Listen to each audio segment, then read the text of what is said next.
即届这个火车的事故是造成真侪家庭来破碎，不管是受难者家属，或者是救助者，或者是社会大众，这个社会大众拢承受到真大的创伤。所以，心理咨商的专家来建议，政府应该来成立到重大心理创伤的治疗小组。另外，这个生命教育的课题嘛，应该为国小就开始来教起，唔通阁把这个生命教育当作无要无紧咯。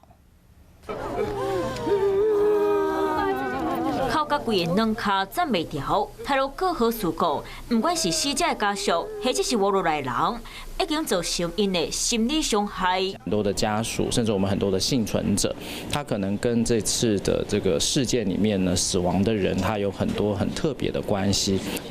并不是像我们所想象的是，好像就把他忘了就好了，或者是就假装没这件事发生，比较急性创伤期，那大概就会比较多。我们大概一般所认知到，他可能就有很多的悲伤啊、难过啊，甚至有一些可能会有一些愤怒的情绪。受伤的民众，然后还有所谓的受难者的家属，其实这个心理上都会比较反复煎熬。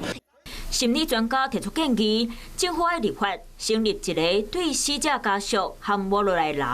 组一个心灵创伤的治疗辅导小组。另外，教育部应该把生命教育的课伫咧国小就开始培养，让囡仔自细汉知影人生观，伫咧未来若拄到生死问题，会当看学较开。透过很多的专业的职类，例如说像我们的諮商心理师、临床心理师，当然还有我们的精神科医师，这个其实就在台湾就是这3种专业可以做所谓的心理治疗教育，都最好是及早开始。所以，例如说像国小有很多的生命教育，去探讨所谓的死亡或者关系结束这件事情。灾难之后啊，集体的这个创伤啊，这个压力要怎么去疏解？那这个东西要列入这个政府在教育上面的这个课题。那么第二个东西就是刚刚提到的相关的立法啊，因为你要配合这个事情，当然要有法律的一个依据。